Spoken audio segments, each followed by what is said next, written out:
Welcome everyone to AI Showbiz Summit 4.0. We're going to get started once again, and I am so excited to welcome back my friend Sandra Ponce de Leon, and she's about to kick off the LATINX fireside chat, which is actually a panel extraordinaire, and I will leave it to you, Sandra, to take it from here. Thank you so much, and we'll bring the other person on as quickly as we can. Wonderful. Thank you so much, Molly. And really great to actually come in on the heels of that last conversation, which is really a conversation about inclusion and bringing inclusion into, all populations, especially in the field of technology. So I think it was great the way that you set us up to come on right after that. And I'm really excited for this panel. I've got Laura Montoya, who is the founder and CEO of Excel.ai and LATINX and AI. And I will, and I also have Benito Berretta, who hopefully will be joining us very soon. He's the GM of Hyper Island. But before we get started, I'd love to just have Laura give us an introduction into herself, her organization, and how she got into AI. Sure. Hi, everyone. Thank you very much for the intro, Sandra and Molly, and thanks for the invitation to be here today. Excited to join you from my living room and be able to still partake in this virtual session and conference. And I really appreciated the opportunity as well last year, having it hosted in California. I think that was a really nice experience to get together in person, and I hope very soon in the future we can do that again soon.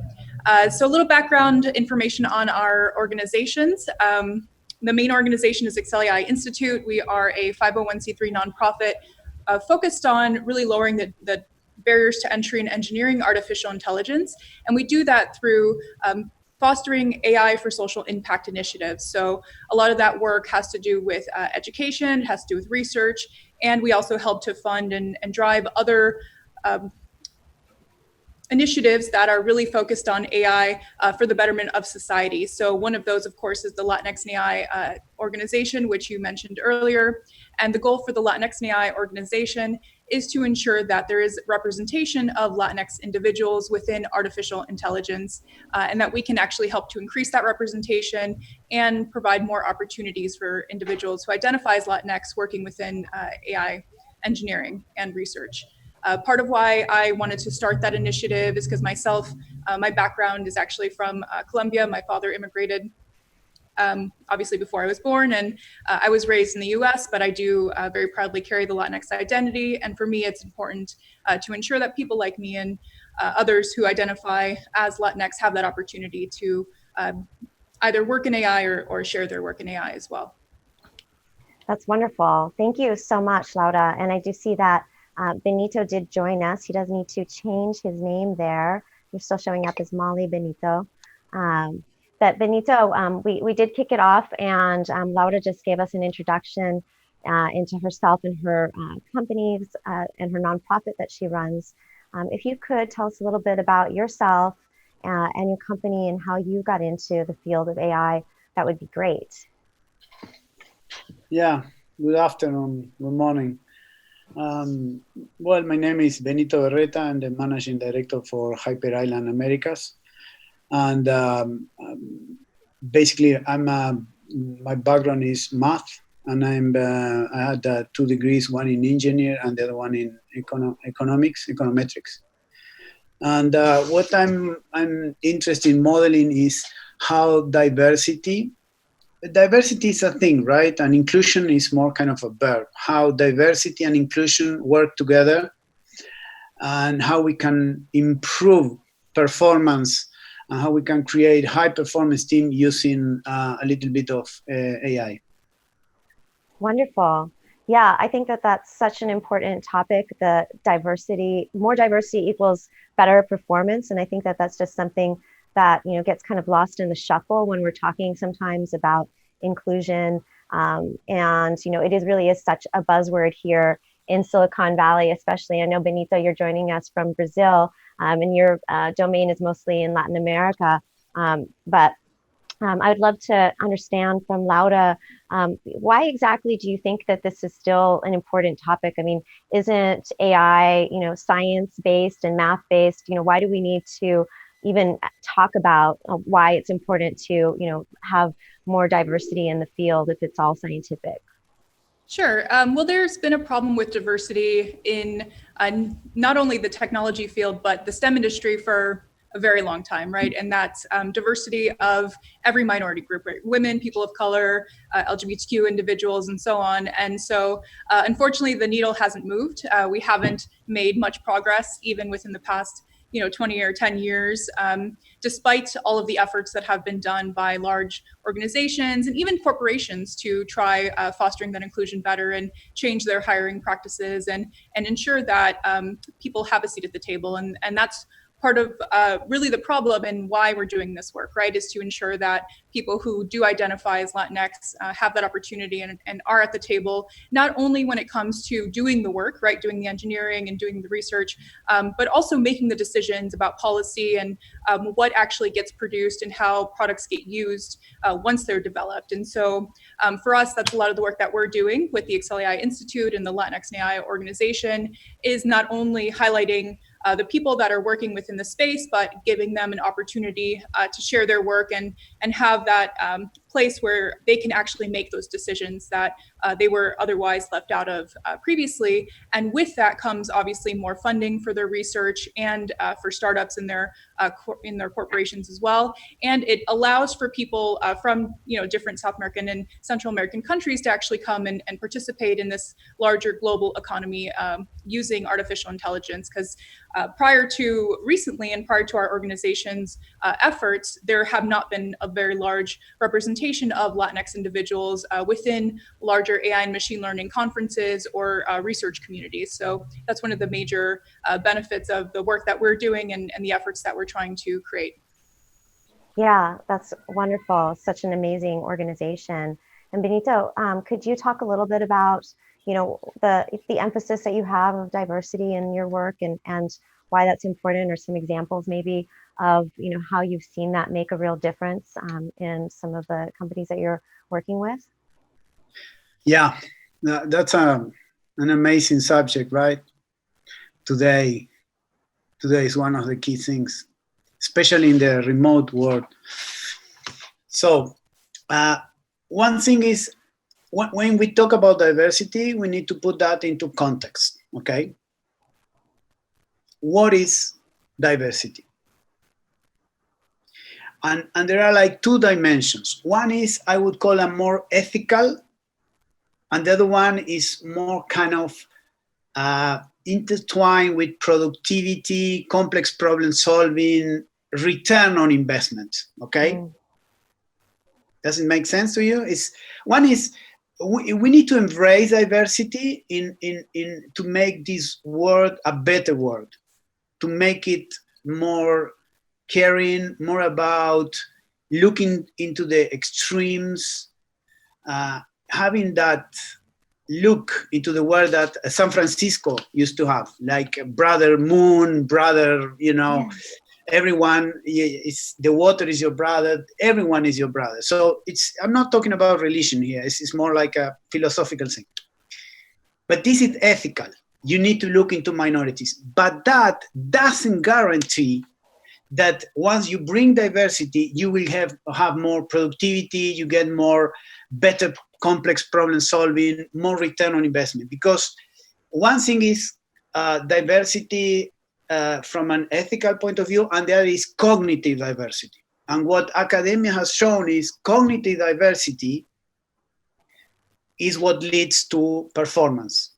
Okay, so what we are working with the companies, obviously there is homophilia, right? So if people tend to hire people that think like them all the time. So you get these echo chambers, and then you don't get diversity. So I'm saying bringing people with different backgrounds, different genders, race, whatever, that's cool, that's totally fine.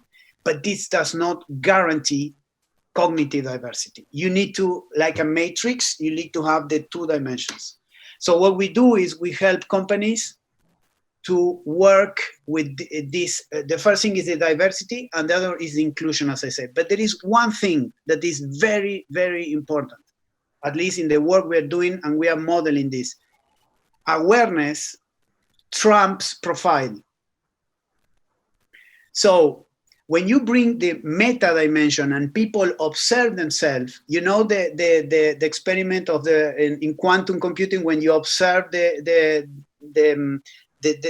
change the way they are behaving. So when you let people look at themselves, they change. And so a very non-diverse, a very homophilic group, very homogeneous, can start looking for diversity when you show them they are not diverse. And there is the role of AI, because we have such a wonderful now the world is remote. And Laura, maybe you I don't know if you know, like, for example, there are new platforms that when a group is working, they allow to see who has more airtime. Like, airtime is a proxy of performance. So when one or two people are the only one that talk, you know this group is not good. It's not going to perform. When everyone is talking, this is based on MIT's long work from Alex Pentland, but he used like budgets. Now we have computers and we read and we compute everything, and we can mix that and predict the outcome of that group. And then who speaks first, and then who replies, and what's the energy they're displaying. All of that can be done with AI. And it's, you know, because there is, you need to be careful with this, because Katie O'Neill said algorithms are opinion embedded in code, right? So this is more about, this is not an algorithm, this is just reading what's going on and trying to model. Does it make sense what I said? Yeah, I think what you're talking about is really bridging the gap between the ethical and cognitive diversity, and you know, really being able to, using ethical diversity or ethical, you know, really what Laura's doing with your organization is bringing people up to get to those cognitive levels, so we still have a diversity of thought in the algorithms and the programs that we're developing. Yeah, that's correct. And it's not just that our organization is bringing people up to a level of education or experience that they haven't had before, but rather we're helping other larger institutions recognize that people already have this experience and this education, and they've been doing research, right? But they've been doing it in places that we're not as aware of or not as familiar with, right? Everyone, when they think about AI and technology and innovation, they think about Silicon Valley, they think about New York, right? Or they think about London, they think about the major metropolitan hubs. They don't normally think about countries or cities that are located in other regions, right? I mean, you know, if you talk about Brazil, if you talk about Colombia, if you talk about Peru, like there are major universities. If you talk about Mexico, you know, the Autonomous University in Mexico has been kind of top of the charts for machine learning for years upon years, and they've been putting out research and pushing forward innovation in robotics and really what we think of as AI for a very long time, but they just never called it AI, right? And so in a lot of ways, they've been getting left out of the larger global conversation on what innovation is. And because they're not associated with these larger universities such as like Stanford or Princeton or MIT, then they're not, the work that they're doing is not associated with what's considered to be the highest level innovative or cognitive intelligent work, right? But really they've been doing the same type of work, creating new machine learning and AI models, right? And pushing the boundaries of mathematics and physics and so on for a very long time. They just haven't received that recognition. And I think that's part of the point that Benito is making too, is it's not really just about bringing in someone who looks different, right? Or is a different gender or, you know, comes from a different background, right? But also has that difference in cognitive thought, right? That they can talk about a different life experience, or they have a different experience in a different area of industry, right? So maybe someone who has been doing work in the medical industry, and you pair them with someone else who's been doing work in AI or machine learning, right? And those two individuals together can actually push innovation forward in a way that couldn't be done if either group was siloed previously, right? Or just doing work on their own. So I think that's the point that Benito was making. And also when it comes to his other point on platforms, being able to show, well, who's getting the most airtime, right? Or who's actually contributing the most to certain projects. I think that that's true, that AI can be used to model the situations. And really what's happening right now is a lot of data mining, right? In order to ensure that that is successful. And that's one of the major points, that if the data doesn't exist, right, to show who's actually getting that most time and who's able to speak most of the time, or who's actually contributing to a lot of the efforts, then, again, that recognition isn't going to take place, and progress isn't going to move forward. And you're not really going to see the change happen that we want to see. Is that right, Benito? Yeah, amazing. Yeah. Now there is one software that is 8x8. It was called Jitsi that computes the amount of time each person is talking. Mm-hmm. This is a very simple. Obviously, there was some work from Alex Pentland done like 5-6 years ago in his book Social Physics, where he computed that, and there is evidence, right? But now, and I think they have prototyped something. I believe with I think it was with Google, but it was a proprietary thing that you would have or like a network and all the relationships, and it was amazing to see, to discover patterns, right? But as you said, now we are working with more simple tools, and we need to build on that. So imagine each of the meeting with that, the group of the CEO and the direct that are all remote, and you know exactly what's going on. That is a, leading indicator. What's going on? Who's going to stay? The level of trust. So, it's like you can mix neuroscience with predicted algorithm, and this is going to be powerful. And it's like you said, Laura. It's on the making, right? The data mining. We need a lot of data now, but it's being generated by the millions, the billion of bytes, right? And every minute there are billion of meetings. It's Indeed. Just capturing that. It becomes really a study of human behavior in a lot of ways, right? And how people are interacting with each other. And that we've learned that a lot more too now as AI has progressed, that AI is not just one topic, right? It's not just computer science anymore, or machine learning, or mathematics, or physics, right? It's now also psychology and cognitive science and human development. So it's interesting to see the convergence of all these different topics and areas and of expertise coming together in order to form what AI really means. And like we said earlier that this work has been happening for a very long time, and not only in the US, right? All around the world, in Asia and in Africa now, and South America. And part of our work, again, is highlighting those individuals that are doing that work within that space in different countries, right? And giving them an opportunity as well to share their efforts.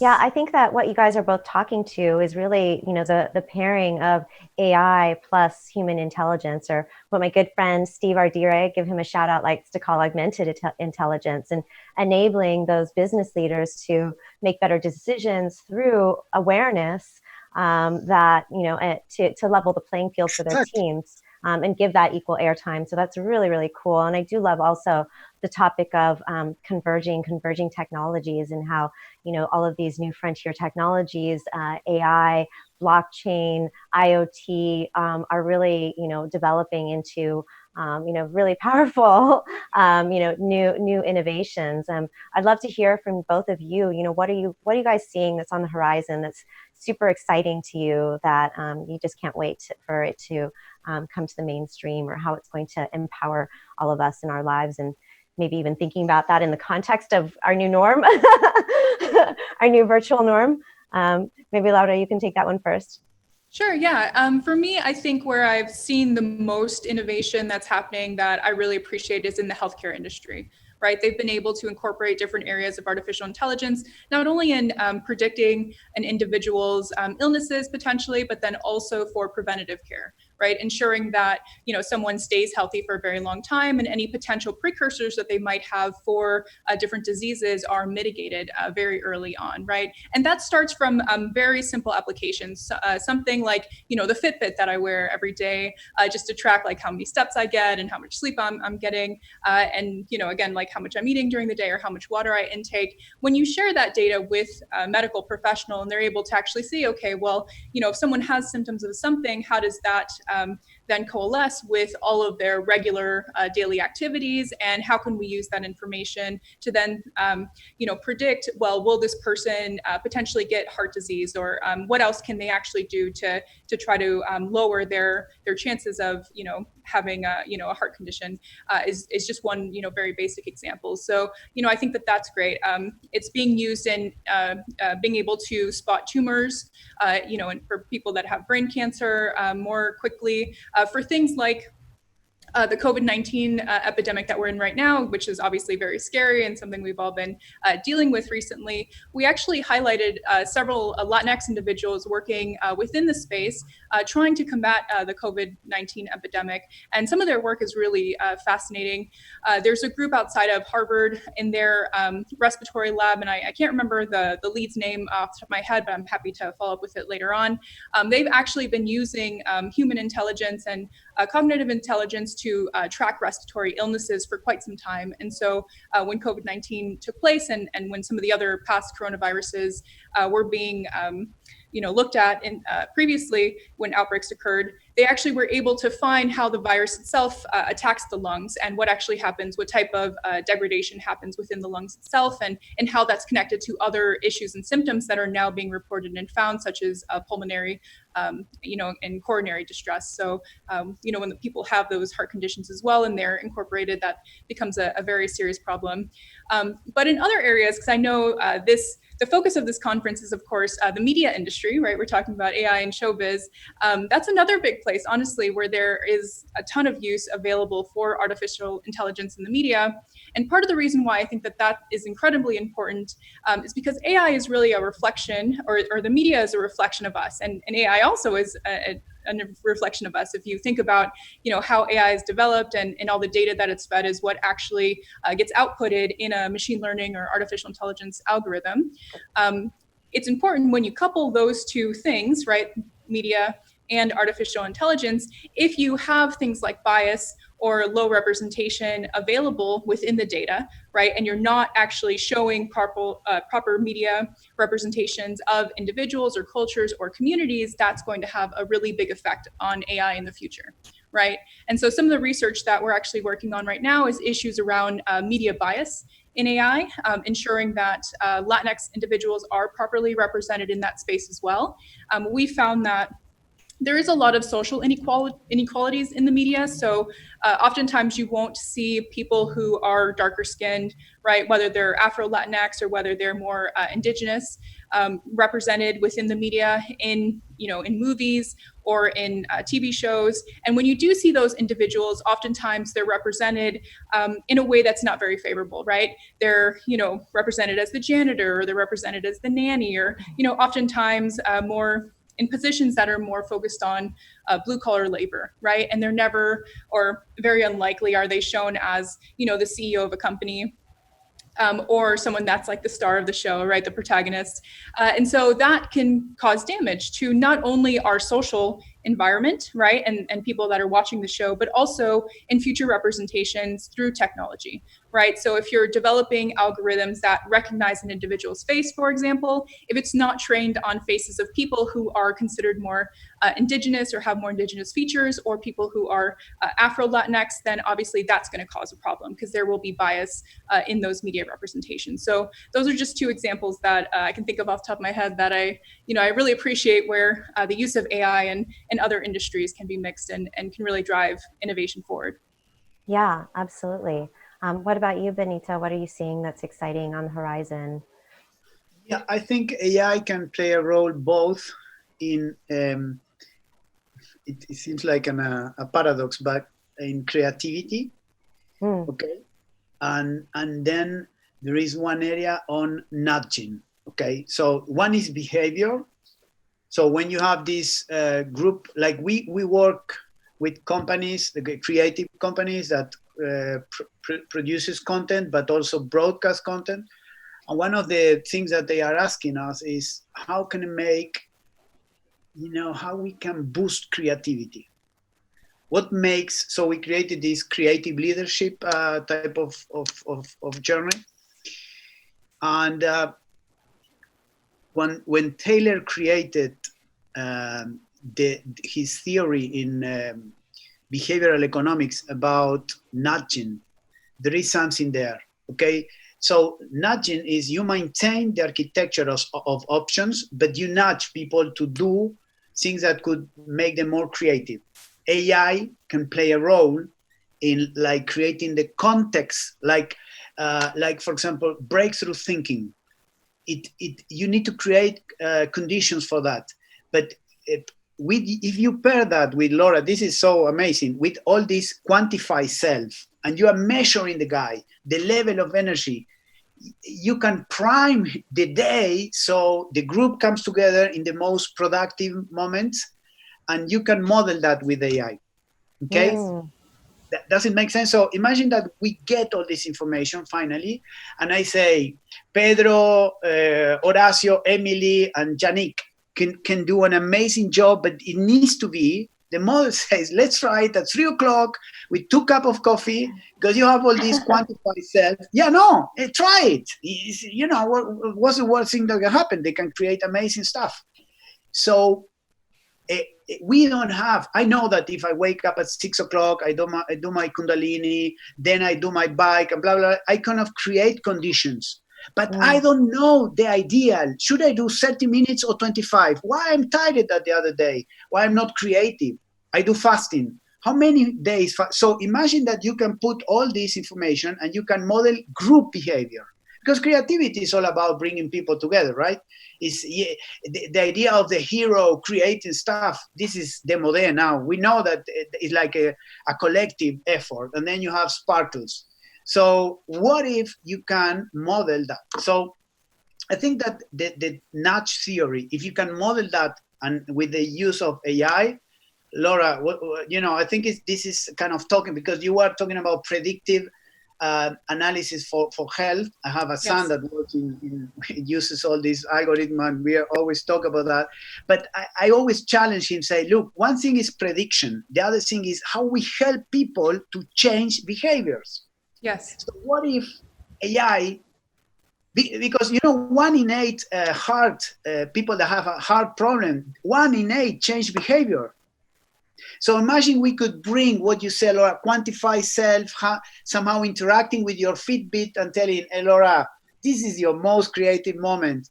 You know, join Benny and Sandra. This, you know, what if we could create that nudges thing during your day? You know, you decide what you do, but you are nudged into doing things based on your quantified self, and so you move behaviors, not all. But you want from you go from predict, that's great, that's amazing, to changing behavior. That's what we are interested, and I think that could be the biggest innovation we see in the future. People behaving with more freedom and making better choices thanks to AI. You know, some might argue, though, that they wouldn't be behaving with more freedom. They'd actually have more control over them because of the reminders or what AI is telling them to do or not to do based on the data that they're receiving, right? So for example, for the Fitbit example, actually, they're actually saying now, I've just read an article that Fitbit is going to start, on the latest update, start tracking temperature readings, and you have to opt in. But if you do, it'll start to tell you if you potentially show symptoms of having the COVID-19 virus. And so, and based on that information, it'll advise you to go to the doctor, right, or self-quarantine. And some might say that that's actually a little bit too contained, right? Or some people might feel like their privacy is being, you know. Totally on spot. So what we do with that's a very interesting provocation. So how is like the nuclear energy? Okay, nuclear energy can kill thousands. So what we do, is it good or bad? That's a debate, and I think you are right on the spot, Laura. We need to be extremely careful. That's why I talk about nudge, because nudge is you maintain the architecture of choice. So you don't take off from the person any choices. You just nudge him saying, this is your best moment. This is, you know, like But I agree, it could go very, very badly if you don't pay attention to rights, to people's rights. Privacy concerns, yes, yes. Exactly. In countries that are not democratic, that could be terrible.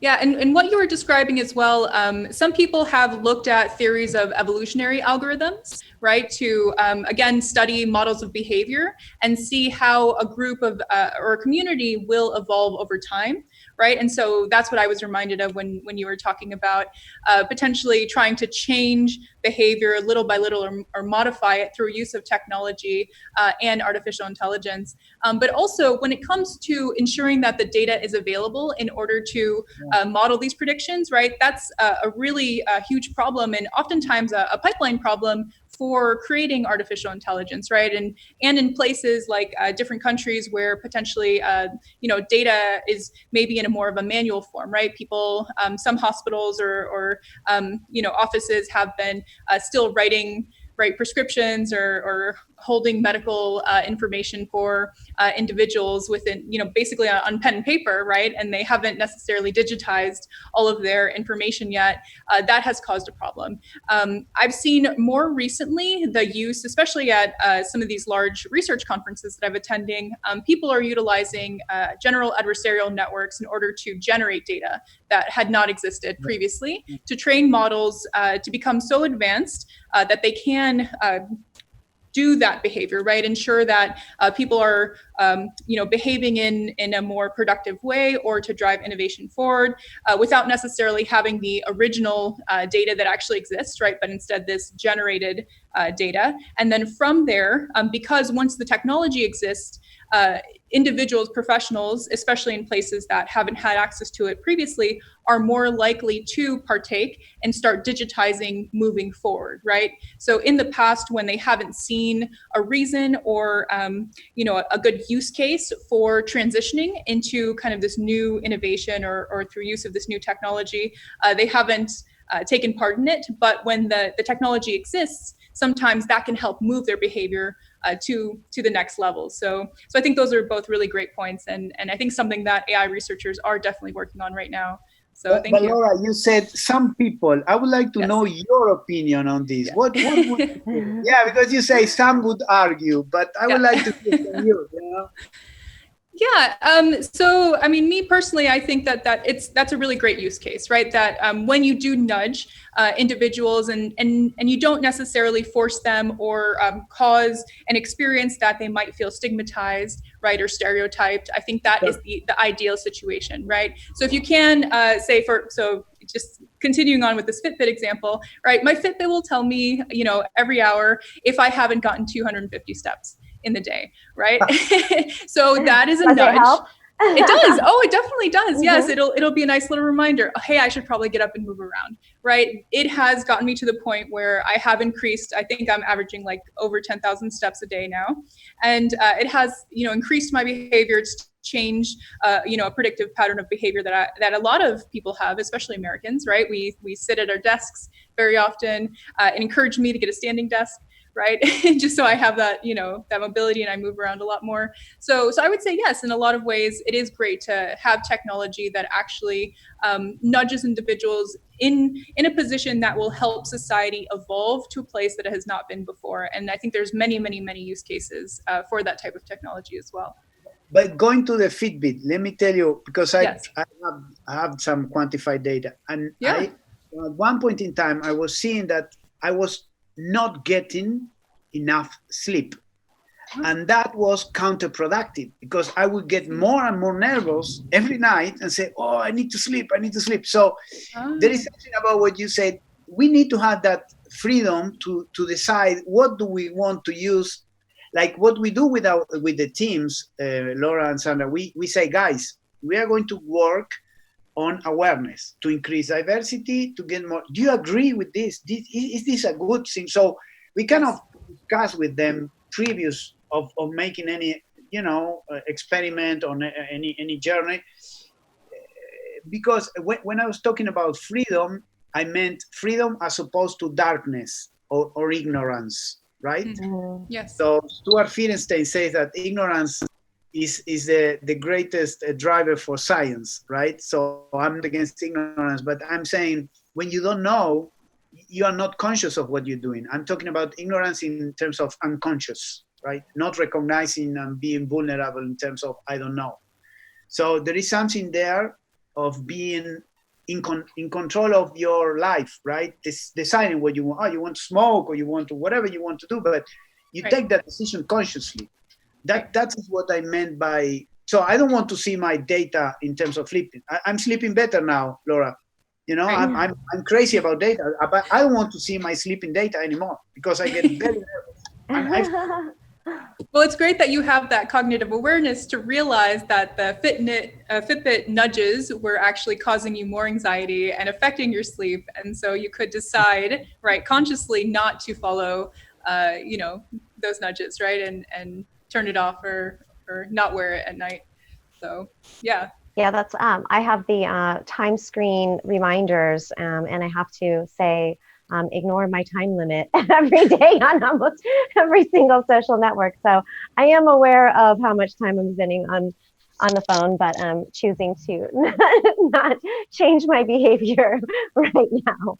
I think that, you guys both touched on some interesting points. I think, one of them, I think, was the lack of data and the lack of digitization in some of these regions. And I'd love to hear, your ideas, or, how do we, get those regions or those industries, the data that they need to leverage some of this AI for their benefit. Is it more about creating, these cross-cultural partnerships, or partnering with enterprises that do have the data? Do you have ideas there on how to, get those places back up to the level that they need to be using data effectively? Sure, I can start. So creating data in a way that's actually usable is a very tough task, right? Data collection itself takes a lot of time, takes a lot of energy, takes a lot of money, and it doesn't matter what kind of data it is, right? If you're talking about census data, right, trying to just figure out who's in your population, if you're talking about images, right, if you're doing facial recognition, if you want voice samples, if you're going to do natural language processing, all of that data takes a lot of time, money, right, and so on. And so what do you have to do to ensure that different entities or regions of the world have access to that data or can produce data in a way that would be usable? A lot of that comes with, obviously, funding. So that's some of the work that we're doing with our organization, is trying to get more funding and provide grants for research for different institutions in Central and South America, so that they can produce and generate data in a way that would be helpful, so that they can drive innovation forward. A lot of that has to do with changing practices that are very embedded in large institutions, which obviously is not an easy task. A lot of that has to do with driving policy forward. If you think about even our government entities here in the U.S., just to get bureaucracy to move in a way that okay. If you look at the IRS government website right now, it seems a little bit antiquated, right? And I think recently there was an article about how the government, when this whole pandemic hit, was looking for engineers that knew some very old software engineering language. It was COBOL. Yes, COBOL. Yeah, yes, yeah. Yes. I'm a COBOL programmer. I was called. Oh. Yeah. So, but if you are newer in the industry, or we're not engineering, 20 or so years ago, you're not as familiar with languages like that, and that's part of the problem, is like getting large government entities, hospitals, schools, right? All of these institutions that oftentimes are the ones that are responsible for generating data that is reflective of a community and potentially would be used in order to change or develop AI technology, getting them to move in a way that would advance or drive advancement is hard. And it takes a lot of changes, like I said, in bureaucracy. It takes a lot of funding in order to really give them that activation energy to make a change. So like I said earlier, what a lot of researchers are doing now are generating data that from limited data sets in a way that allows them to produce, like, for example, images just using a computer algorithm, right? Or music samples, or finding other ways, like if they're using satellite images, then they can try to survey a population using like heat maps, for example, rather than going through and getting a census of individuals, right? So they can try to estimate, okay, well, how many people actually live in this area based on a heat map rather than based on, just going door to door and taking numbers. So the use of technology, fortunately, has made it easier in order to accomplish some of those goals, right? To derive data from places that it doesn't exist currently, or it would cost too much in order to produce. Same thing through use of drones, for example, in places that might be too dangerous to enter into, areas of the Amazon, for example, would be very hard to go in and really find out, okay, well, how many indigenous tribes actually live in those areas, right? And what's the population size and what is their culture like? And also, potentially, there can be an issue with disrupting their society, right? If there's a group of people or a tribe that has been existing and living life a certain way, it might actually disrupt them to have, people from a different world almost, right? Come and ask them questions. So these are just some very basic examples of how data needs to be generated and is currently being generated.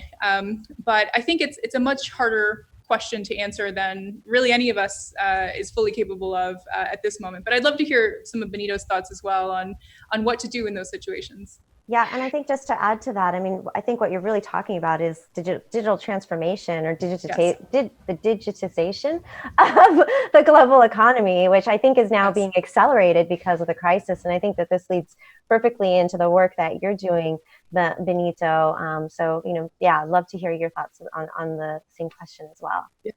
This is a very provoking conversation. So while you were speaking, Laura and Sandra, I started thinking in two concepts. One is extreme behaviors, okay? So let's dwell into that idea for a minute. We had this French study saying that chloroquine was great, and there is also a Hasidic community in New York. There was a video of a guy saying, I treat everyone, and so there is something with the data that you cannot trust, okay? Because you now it's we did a study in Brazil with chloroquine, and it went wrong. But when you look at how they did it, you don't know if it went wrong because they designed it to go wrong, or because it went wrong. You need to be extremely careful with what I'm going to say. But there is something about looking into the extremes. You said Amazonas. If we want really to have a good understanding, we need to go to Amazonas. We need to look into the extremes. Yes. You cannot look into the average. We are not average. Remember what happened in 1940, 1950. They did that in the Air Force, in the United States Air Force. They created the perfect cockpit, right?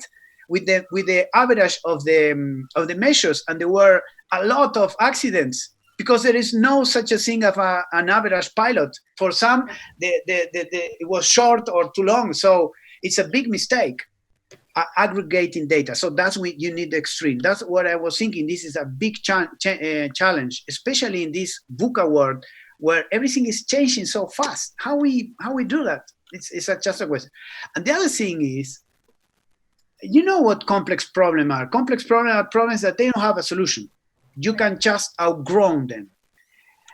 I'm starting to think, and maybe it's a crazy idea, but quantum computing will probably prove it, is there is data that has superposition. Remember Schrödinger cat? You can have either cat is dead or alive. So there are some data that they can tell you two positions at the same time.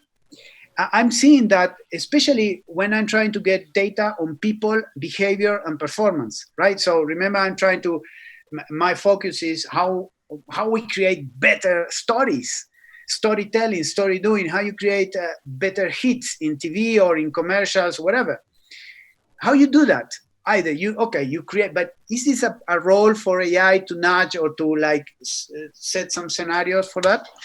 So there is data that is ambiguous data. It's like there are 2 or 3 things at the same time. This is what I'm starting to see now. So you have the extremes, you have the average, and then you have these super. It's getting more complex. This is what I'm trying to tell you. Is the people that come with easy answers? They are not looking at the real problem. The problem is much more complex. They are not like recipes. It's much more difficult. You need to try. You need to be very careful. Do short sprints, very agile, and adapt.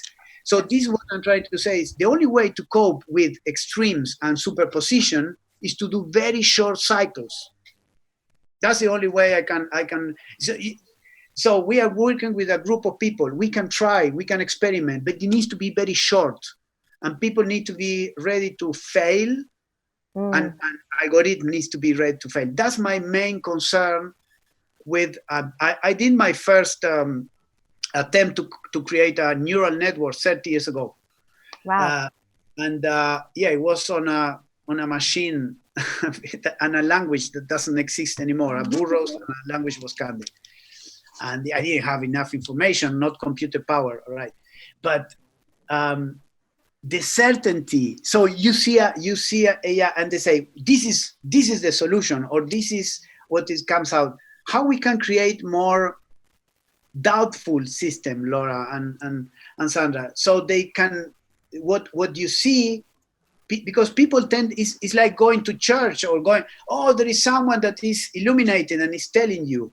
How we can create things that nudge and give freedom to people, but they don't tell this is what you need to do. Because then we are in a very dangerous situation in a world that is going to be more quantum in terms of you don't know, and more extreme. I'm always asking you, does it make sense? Because I'm kind of thinking things on what you said. So I'm not really prepared. What I thought I was going to talk, now we changed it a little bit. So I wanted to jump in. Wow, what an incredible panel, Sandra. You've thrown the triple header, all 3 of the things you've done. I think we have time for a question. Would you like a question? Sure. Yeah, we would. Absolutely. Okay. Right before you was a panel on diversity, and this is kind of an out of this world question, but they asked it and it was so entertaining that I think I'll ask it to this panel as well. So here it is.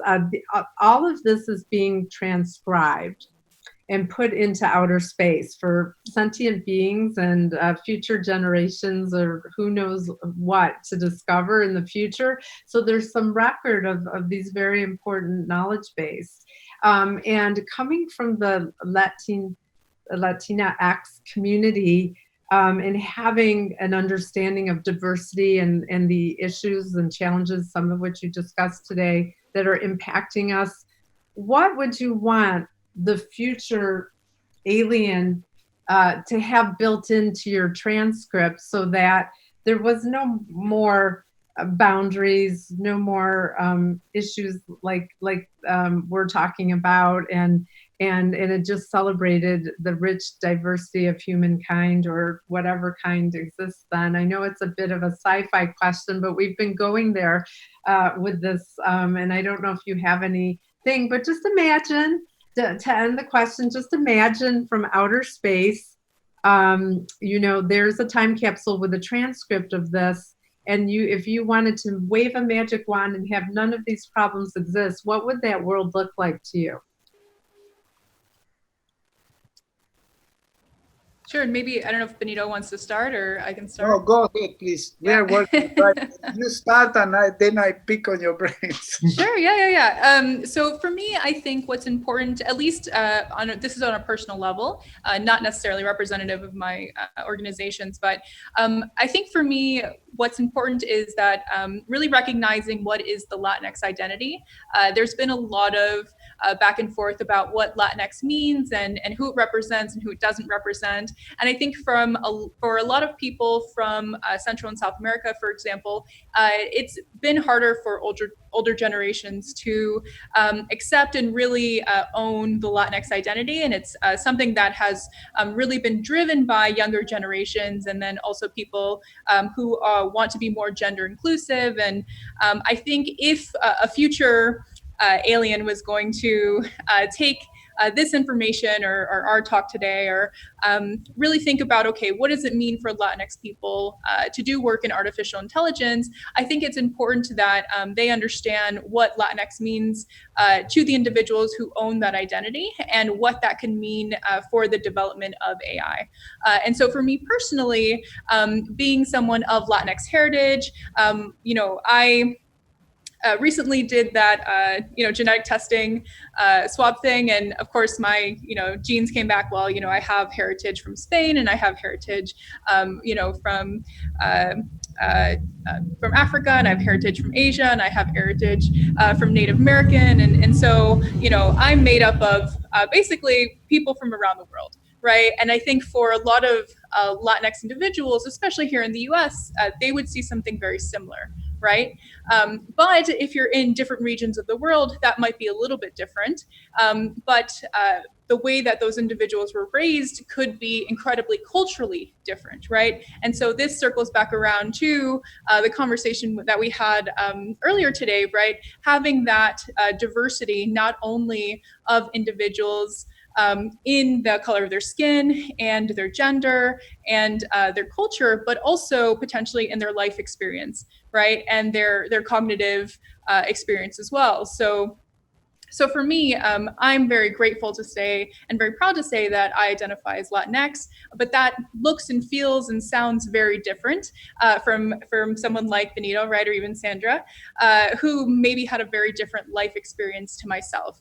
Right. And my background academically is in biology and physical science. And then I transitioned into computer science and then became an entrepreneur. Right. So again, my cognitive experience is very different from Benito's and from Sandra's and so on. And so when I think about developing artificial intelligence technology, I look at things from a scientific perspective. I look at them from a physical perspective, how AI is going to interact with the world.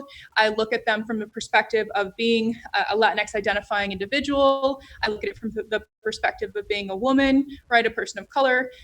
So I have all these different variables that I'm thinking about, and I want to ensure is also represented in the development of AI technology. And so when I think about that alien or that future, life essence that is going to look back on this or what AI means today or what it means to be Latinx, I would want them to see that. I would want them to see not only our similarities, but our differences, and how it is really important to acknowledge all of those things when we're developing AI, right, and ensuring that that representation is true going forward into the future.